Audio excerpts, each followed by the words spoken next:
Welcome, Brokers Playbook community. In this episode, I sit down with Ryan Rabinovich of Rare Real Estate, a 20-year vet in the business with over $12 billion in sales. You're going to learn a lot, so you're going to want to tune in and stick around.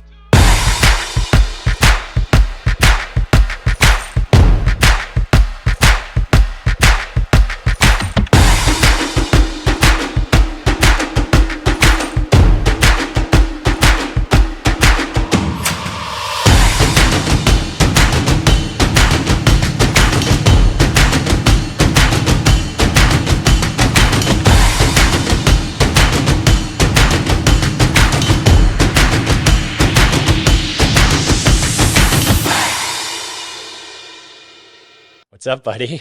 So it's so funny sitting here actually because we've known each other for so long and this just feels so formal. Yeah, it's great. We've done this a few times on like a Zoom or a Google Meet, and you've been nice enough to share your expertise and insight with my audience, my database. So it's great to have you here in the podcast format.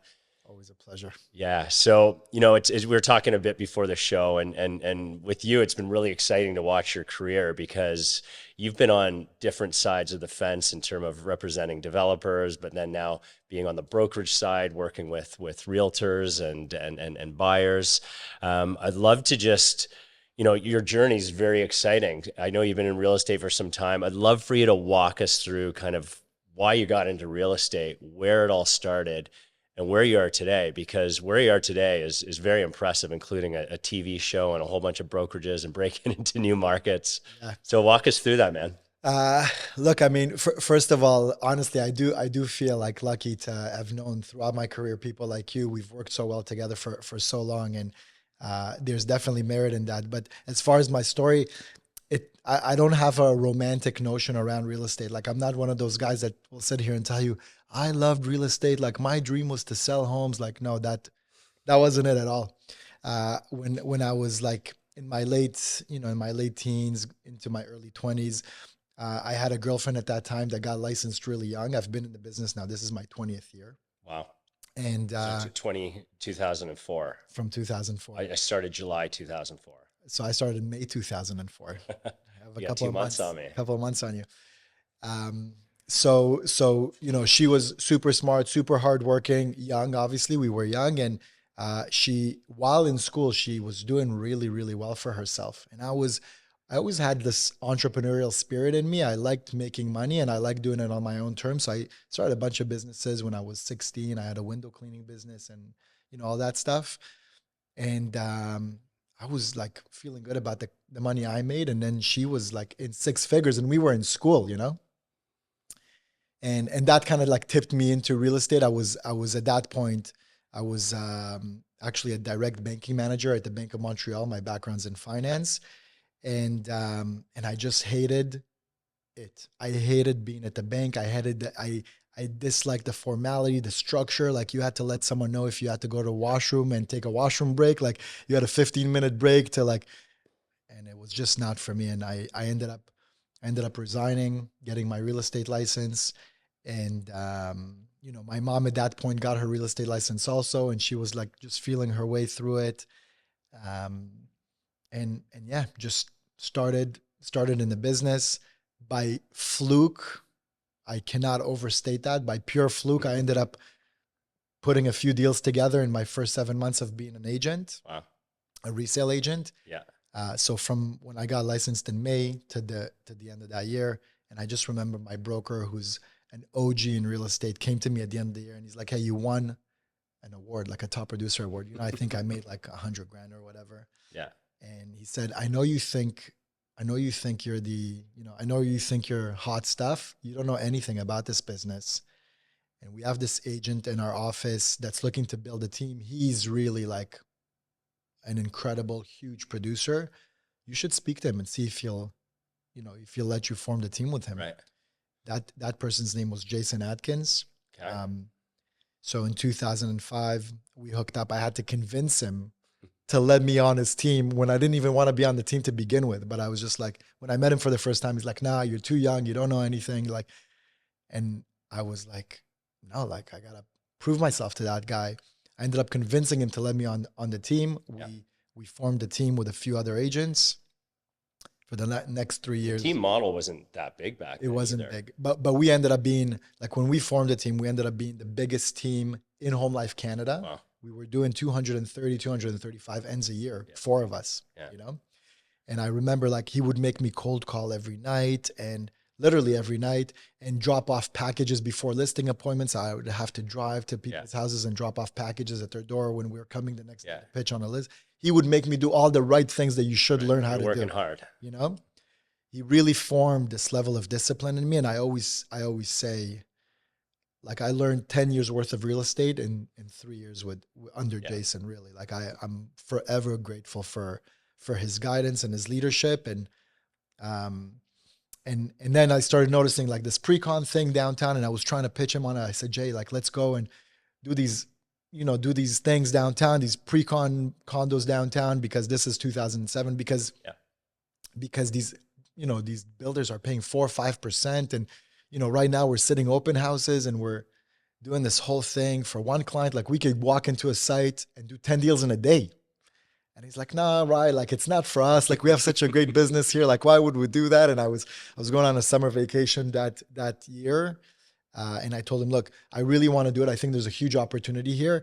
Either come with me and we'll do it together. We have this massive database, or I'm just going to try do it on my own. I came back from my summer vacation. He's like, no, I don't want to do it. I said, okay, I'm leaving the team and I'm going to start pre-con on my own.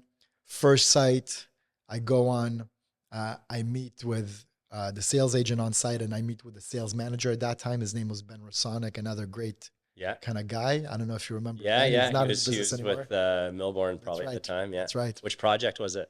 It was Boutique 2, 126 Simcoe. Wow. And I told Ben at that time, they just started construction. You needed 50% to start construction. They just started construction, and I said to Ben, if I do 3 deals here, they were paying 4% commission. If I do 3 deals here in the next 2 weeks, would you pay me 5%? He goes, yeah. And if I do 6 deals, would you pay me 6% in the next 2 weeks? He goes, yeah. Keep in mind, I've never sold pre-con before. And I ended up doing 10 deals in 2 weeks. Wow. Just by talking to all my parents' friends. Yeah. And just, like, started doing pre-con. It's amazing. For the next year. I have a very similar story, and it was around 2007 as well. So we started in the business around the same time. Yeah. But I was tired of schlepping people around. And then I ended up going to a presentation center, doing an open house, calling my database, come meet me here, and doing 5 deals my first weekend. So that's awesome. So from there, I developed kind of this real passion to learn more about the development side. Started working for a developer directly. A year later, was with them for 5 years. Then went from there into another developer, became the vice president of that development company. I would say medium-sized development company in the city. In that environment, I was exposed to the entire business. Yeah. Like, really, it was a really entrepreneurial place for me to be in, because you would have gotten exposure to whatever you wanted to contribute to, right? Like, if you felt you can contribute to the acquisitions, you were part of the conversation. If you felt like you could contribute to the entitlement development process, you were a part of the conversation. And for that span, I was in rooms with people that are way smarter than me about so many things, and I just got to be a sponge and learn. Yeah.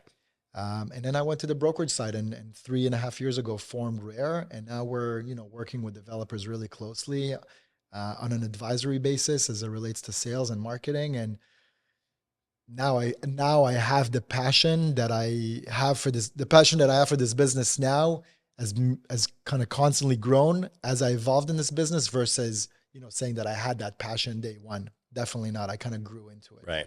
Yeah. Well, I think to be very successful in real estate these days, you need to be an entrepreneur. It's a different mindset. Yes. And to see you grow from all those different, wear all those different hats in real estate has been really impressive. Tell us about Rare on the development side. So for those of you listening, Ryan has a very successful sales and marketing company that's representing developers, but you also have an incredibly successful brokerage that is doing resale deals. And you were just telling me you're opening an office in Florida, Ottawa. You've got 3 offices, I think, now in Toronto. So you guys are growing really, really fast in a market that's just not growing that fast right now. So walk us through what how you've had all of this success and what the growth strategy looks like for you guys. How do you have success? Like, I think success looks different to different people, and the journey to success is different for different people. For me, and I'll only speak on my own behalf, and I could probably speak on my partner's experience also. I think it's rooted in just being organic, true to who you are, true to your vision, but also willing to work really, really hard for it. Like, really fight for what you believe you're deserving of. And that's really what I've done my entire professional life. Even before, when I was younger and I was an athlete at a high level, like, if you wanted to experience that success, you had to really dig your heels into the mud and fight for it. And so I think that discipline element is really important. We were lucky enough, we formed Rare. On the resale side, we have a bit of a different business model, like an unconventional business model Yeah. that takes some time to wrap your head around it. But when you do, you realize, okay, this is like a really progressive way to look at the evolution of the real estate realtor business, Right. brokerage business. So, that allowed us the opportunity to open a couple of offices here in the GTA. We have an extension in Ottawa. We're now going to form an entity in the United States with an office in Florida and go from there. So that evolution is rooted around having great people around, having a very clear vision, but being able to kind of shift around as things don't go your way, and just stay true to that vision and be able to work for it and be willing to work for it. I think that's kind of the key to our success at Rare. And by the way, I don't want to sit here and say like we're the most successful brokerage in the world. Like, no, like, we are in our infancy. We're learning lessons, like hard lessons, Yeah. every day about business in general, about the real estate business specifically. Like, Yeah. we have taken some real shots to the chin over the last 3 years. I'm proud of us. I'm proud to say that we're like still standing after Yeah. some heavy shots, but It's been a lot of lessons in this market. Yeah, yeah. So I think anyone who comes out on the other side is going to be much stronger. Yeah. So that's our philosophy. Like, our frame of mind, our state of mind is like, just keep plowing through all the noise, keep plowing through all, the challenges. There's going to be a point where the market turns and our business will turn with it. Selfishly, I want to talk to you about balance because I'm a real estate entrepreneur as well, and I've got several real estate businesses. I'm a new father. I've got a 3-month at home. You've got 4 boys, a happy family. You're very involved with it, and you've got these flourishing businesses that are in huge growth mode right now. Give me some pointers. Like, how do you manage the balance between personal and professional? The first thing I'd say, Ryan, is have a good partner, and I mean that in business, and I mean that in life. Like, really, I have to give my wife a lot of credit. Like, I don't have any stress coming from home. I am very hands-on with my family. They mean everything to me. I'm very hands-on with my kids. Like, I literally, get home from work and I put my work back down and I change clothes and I right back in the car, going to practices and play dates and whatever, like all these things that we have on the go. But I have no stress at home. Like, my wife really holds down the fort. She's a real partner. She makes it really easy for me to do the things that I'm good at, to be able to provide for our family and give us that financial security. But she contributes in a lot of the ways that she can, that are a huge stress alleviator for me. And on the business side, I have my partner Adam, who we have like we're a bit of a yin and yang, and we kind of fill in the voids for each other, and that's a great partnership too. So finding a great partner is is one of the keys to balance. And then I think just being able to selfishly prioritize what's important to you, right? And finding room for that in a really crowded, like, world with a lot of noise. Yeah. So if your family is important to you, if you know that certain elements of your business are important to you, where you have to personally be involved, you don't have to personally be involved in every element of your business, but there are certain elements that you have to be involved. being able to prioritize those things and insert yourself into where you need to be involved and extract yourself from where you don't need to be involved. Yeah. I think that opens That's up beautiful. some time and gives you some balance. Yeah. That's great. Appreciate that. Yeah. Hey, man, not a philosopher, just trying to help. All right. On that note, we're going to take a break. And coming up, we're going to get a sneak peek into what Rare has in the pipeline and hear more about what Ryan's working on.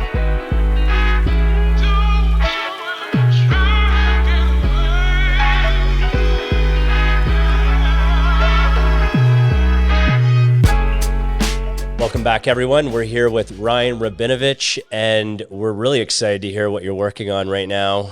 A lot of exciting stuff. I've seen some of it on a TV show, Lux Listing. Congratulations. That's amazing for the brand and the company. Walk us through what you're working on. I'd love to hear, on the pre-construction side, because that's where I'm very involved, but also your growth mode and where that's happening and what we can look forward to in the future. Yeah, sure. So obviously, there was the show with Amazon. If you haven't, for those of you who are listening, if they did a really good job, by the way, showcasing Toronto, showcasing the city, showcasing real estate, showcasing Rare. Like, they did a really great job. Agreed. I think they really put Toronto real estate on the map. Yeah, really. So if you're listening to this podcast, you haven't watched the show, you should. It really makes Toronto look incredible, and Toronto is a beautiful city too. But as far as what we're working on, we touched on quickly. We're expanding our focus is expansion into the US on our resale side. We think we have a model that is very progressive out of the box that creates a lot of upside for entrepreneurial agents that have that business mindset.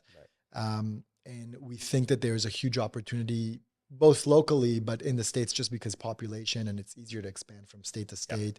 Obviously, transacting in Canada and being a broker in Canada is heavily regulated. In the States, it isn't as much. So the opportunity to scale is quite large south of the border. On the pre-construction side, we're signing up some new clients. We've definitely expanded our pre-construction business. We're now going to announce formally that we're doing, actually this is the first time we're talking about it, but we're getting into low-rise as well. So we're going to start representing developers on the low-rise side. Traditionally, we've only done mid and high-rise.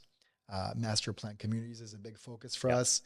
So we have another phase of a master plan community coming in North York. We have a launch of a brand new master plan community that we're going to be representing in Vaughan. We have a few really exciting kind of like value-driven communities in Scarborough. We have some stuff like high-end luxury stuff coming to South Mississauga. We obviously have presence in Oakville. So we have spots all over the city, all over the GTA. Yep. But the biggest hurdle to overcome right now is just the state of the market, right? Like the market right now requires a lot of work for limited outcomes. Right.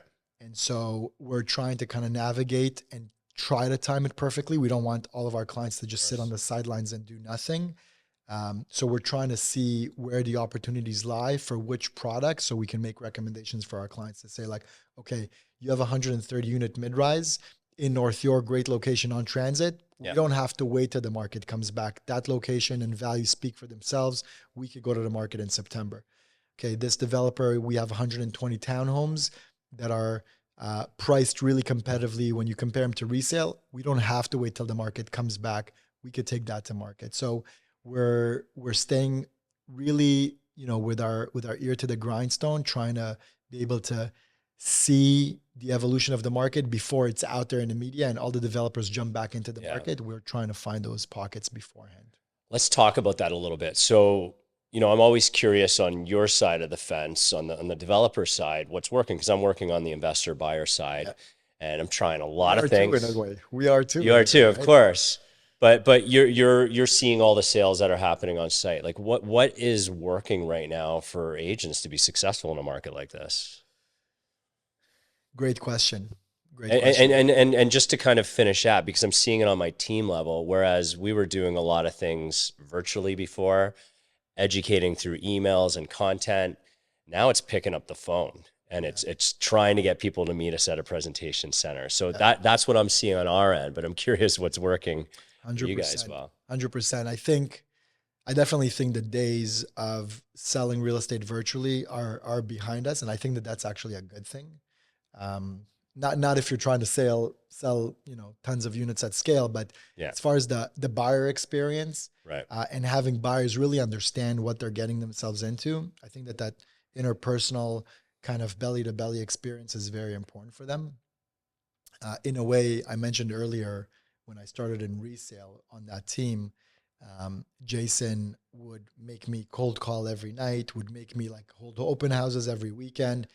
The business very much, in the best way possible, regressed back to that. Right.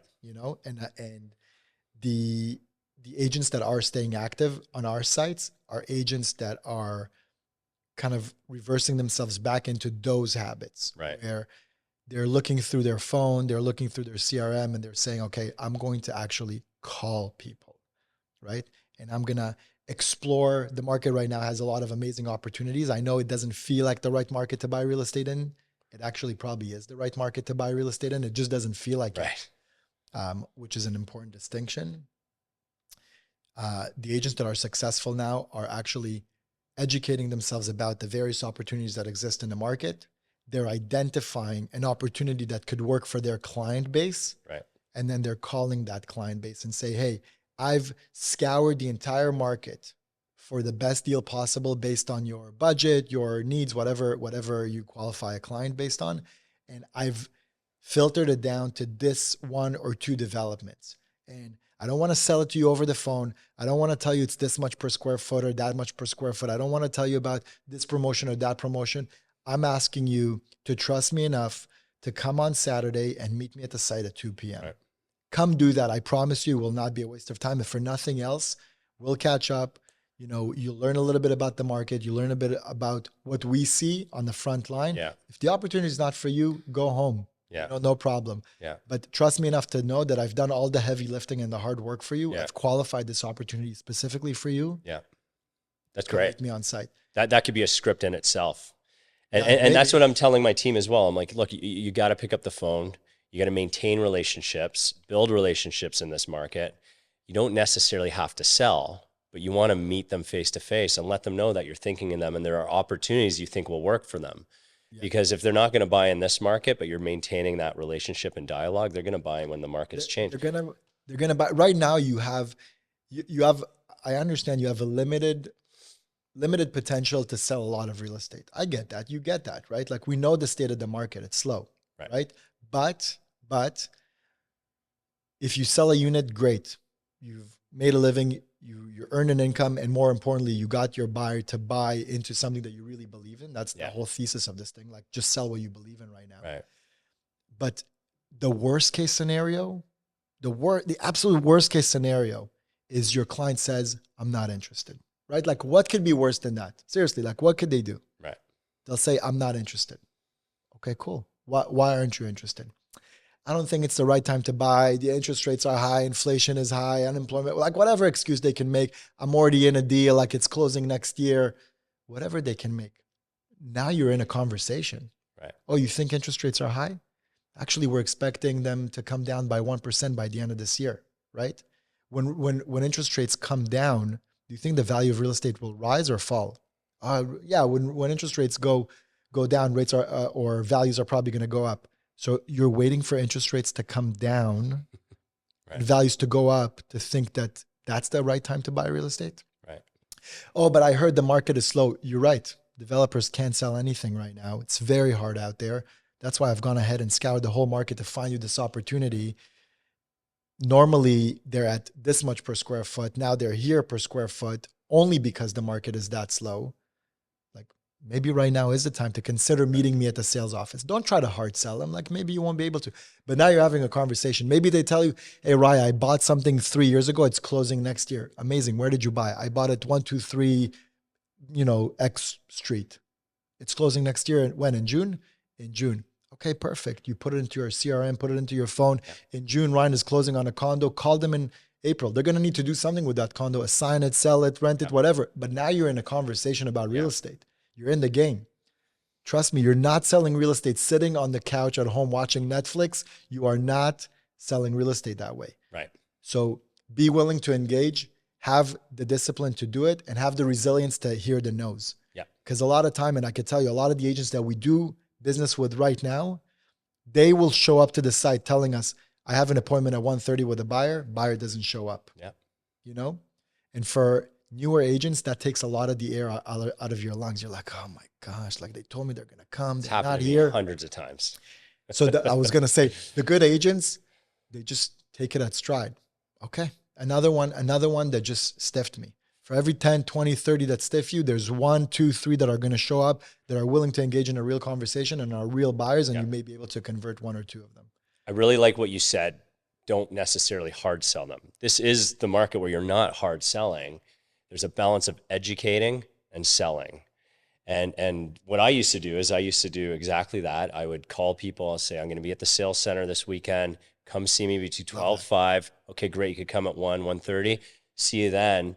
And let's just talk about real estate. I think this is a great project. Let me tell you why. If not, let's just talk about what's happening in the market. And, you know, you've got properties in the closing in the future. Let's walk through that strategy.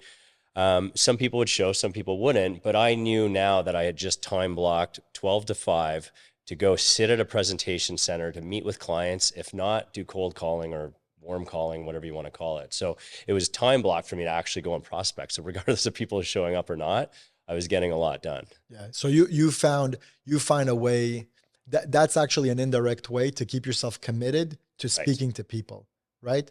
Like, you know, when I started in this business, you know, my team leader was telling me, like, your time blocking, by the way, this is a non-negotiable.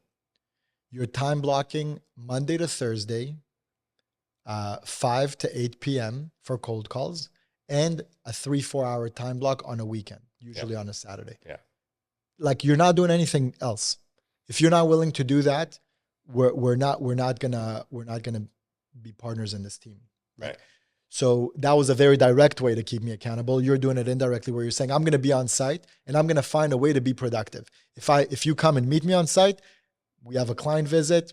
That's a way to be productive. If you don't, I'm committing to myself that I'm going to be picking up the phone and I'll call 50 people in the 5 hours I'm there. Yeah. Right. So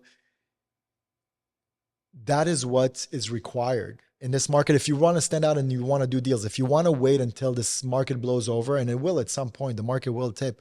If you want to be the agent that just, you know, sits on their hands and just kind of waiting for the market to come back, I think you're going to be at a disadvantage when the market comes back, because agents that are doing the work, the agents that are doing the work right now are going to be miles ahead of the competition, you know, the agents that are stagnant and are complacent. Yeah.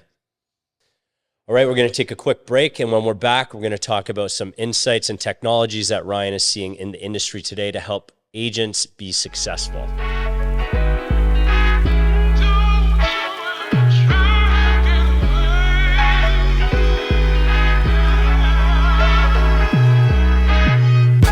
Welcome back. I'm here with Ryan Rabinovich of Rare Real Estate.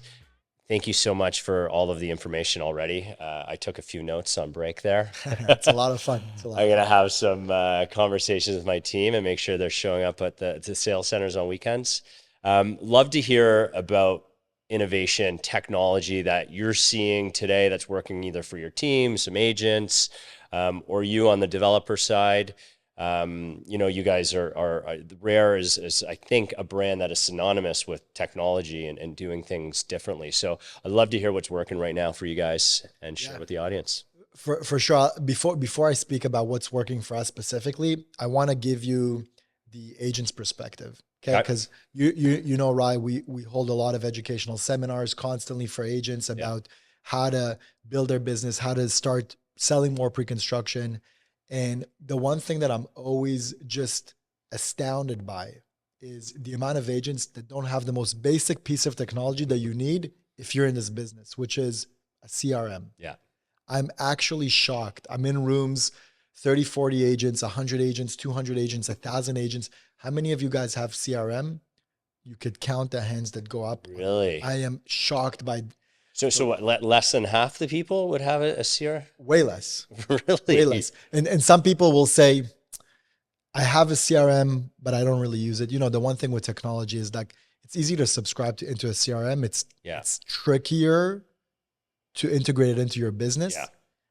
I used Top Producer about 15 years ago, and it was like it was a tough transition. I mean, the technology wasn't great back then, but Are you still with Top Producer today? no, we use Follow Up Boss Follow up. now, Yeah, it's which great. is That's a good just one. like it's out of the box. It's made for real estate. It's That's super a easy. good one. You're not on my team unless you're using a CRM. That's how important it Yeah. is.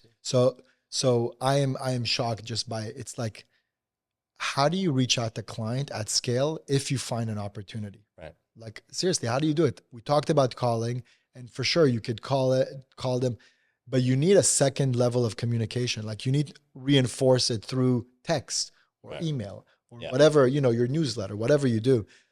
How do you not have a CRM? So before we get into fancy and talk about AI and all Yeah. these emerging Sure. trends, like get a CRM. Yeah. Just get a CRM, export all of your contacts from your phone into your CRM, get everyone's email, as many as you can, Yeah.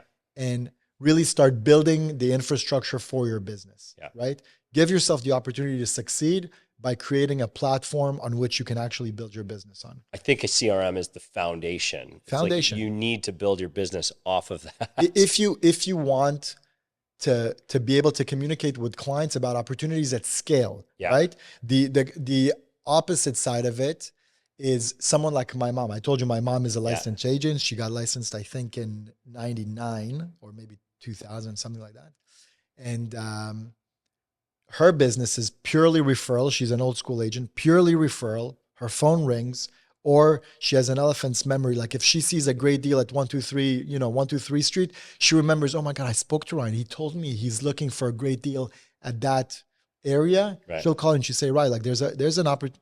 She just remembers. Yeah. Like you can't get her We on can only CRM. do too much of that. You know, like so But much that's of that why is- she has, she has a nice steady 6-figure business. Right. She she has it figured out for her strength, but it's not the way you should be building a business if you're starting now with all the technology available. This is embarrassing. So before I had a CRM, I used a binder and I would print out leads that would come in Whatever through. works for you.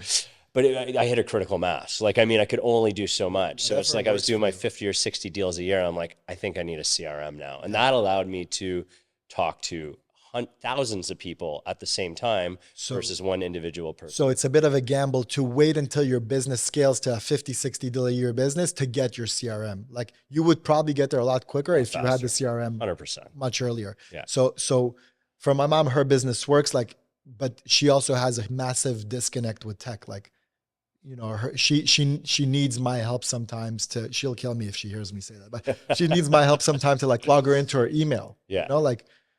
Like that. But she's a killer real estate agent. She's amazing at her job, but she doesn't know tech. Yeah. But she's already in her 60s, can get her on tech. But if you're in your 20s, 30s, 40s, starting with business, like spend the time, invest in a CRM. Yeah. And now is a really exciting time to be in real estate because the amount of technology available to help you build a business is, I don't think it could be a bigger opportunity to integrate tech. Right? Yeah. Like anything from as basic as, creating chat GPT prompts to like build your social media calendar, content calendar at Rare. So at Rare, we're developing a lot of proprietary tech. We have a fractional CTO and a fractional COO. Both come from the technology world. And we've created our own tech infrastructure for our own CRM, our own kind of messaging experience. Our agents submit everything virtually right now for every deal that they do, and it goes directly into like a tech pipeline that kind of transacts and processes the deal. Our marketing, we have an in-house marketing arm that relies on a tech component to promote our resale properties. When it comes to our pre-con stuff, we're very, very hands-on. It's kind of a bit more old school where we take the time to develop the creative and think about brands. But at scale, again, we use technology. Right. And something really exciting right now that we're going to be onboarding soon to our development side is actually a feature where you can register with any one of our sites and get an instant reply, interactive, to whatever you want to find out about our site. So for example, if you sign up for more information about LSQ, instantly you get a message back, say, hey, Ryan, thank you for your registration. Ryan here from LSQ, from the LSQ sales team. What kind of information can I help you with? Oh, I want to find out about one bedroom availability. AI Yeah. So instantly is that Ryan replies. or AI? It's actually all Yeah, AI, it's but great. it feels like it's Ryan. Right. And it actually also creates videos, custom videos to your questions that are produced by AI, but they are me speaking. Wow. It's mad. Can't wait to It's see mad. that. Is So that live now? it's not live yet. We're actually onboarding it probably within the next 4 weeks on one Very of our cool. smaller sites to beta test it. Yeah. But like, let's say you sign up to our site and you say, I want to find out why this neighborhood is great. You actually get a video of me speaking about why the neighborhood is great, but the video is all produced from AI. Like I wasn't sitting there, filming a video about why Wow. the neighborhood is It's great. amazing. The whole thing is AI. I want to know why one bedrooms are a great investment. You get me in a video speaking, and I'm saying me, but I mean like could be our sales team or Right. whatever. Could be speaking about like why one bedrooms in this neighborhood are a great investment. And that was all made by AI. But you really think Wow. I It's just made incredible. it for you because you just asked me about it, right? Yeah. And we're just scratching the surface. It's the amount of solutions that we're exposed to on the tech side right now is there's like too many. Yeah. There's too many. Onboarding and combining what works with what is really the challenge. There's no shortage of great technology out there. So, explore whatever works for you, figure out what needs your business have, and then just spend some time researching. There is something out there that could make your life a lot easier that's rooted in really smart technology, Right. you know? And as a business owner and entrepreneur myself, I'd love to hear, are there any specific technologies that you're using to help manage the teams, like that is really assisting you? I mean, you're talking about tools for your team and for the office and marketing, but anything specifically for you? To manage my team, it's a great question. It's a great question. I'm a manager in training, so to Yeah. speak, right? Yeah. Like I think most entrepreneurs are. manager, yeah. It doesn't come natural for an It doesn't entrepreneur. come natural for me personally, and I think you're right Yeah. for most entrepreneur because we come from a state of mind where like if I want something, I'm going after it. Yeah. Like nothing gets in my way. I'm going to get that thing. And you have this tunnel vision, and you know that whatever happens around you, you have enough in you to get there. Yeah. Right. There comes a point when you realize you cannot get there alone, and you need a team. You need a strong team to support you. You need a strong team to support each other to get even further than you could ever get alone. And so for me right now, I'm learning that managing is still very much rooted in an interpersonal relationship and less in tech, unless Right. someone could ever, Yeah. unless someone can ever tell me I'm wrong and show me something revolutionary on Yeah. the management side. But I think, and again, I'm still learning myself how to be a good manager. Rare is now up to 21 employees that Adam and I manage, and every day I learn a lesson about management. And what I'm realizing right now is that whether the market is good, whether the market is bad, whether your business is booming or if it's busting, whatever cycle and whatever point on that cycle you're on, your people need to feel you physically, like you're on their side, you're supporting them, you're supporting their growth, you want to challenge them, you want to help them accomplish their own goals Yeah. individually.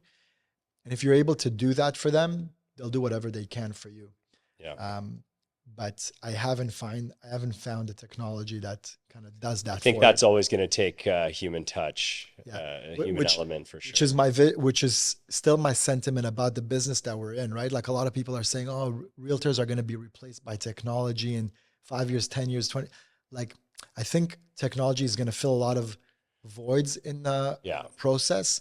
But I think ultimately, there's always going to be a real person that's brokering that transaction between buyer and seller. Yeah. I just don't see how technology could ever replace that. It's an emotional transaction. It always is, whether it's a home or an investment. It's emotional, and it's also complicated, like to manage a transaction, right? Like every seller I've ever dealt with, you know, when I was doing resale, always was convinced like their home is the best on the street. Yeah. You know, you would show them a comparable, like, you know, your neighbor 2 doors down has a finished basement, has a lot that's 10 feet wider than you, 30 feet deeper than yours, bigger house. And they'll say, no, I know, but like, you know, that my kitchen is amazing. And so my house is worth more, right? Like they're convinced that their house is the best. And how can technology ever convince them otherwise? Like Yeah. they're not going on House Sigma or, you know, whatever app Zillow and are saying like Zillow says my house is worth 740, so I should sell for 740. It's like, no, they're convinced their house is worth 800. Yeah. And now someone has to unwind their emotions and sentiment about how they feel personally about the value of their own house and say to them, I understand, but here's what's actually happening in the market right now, right?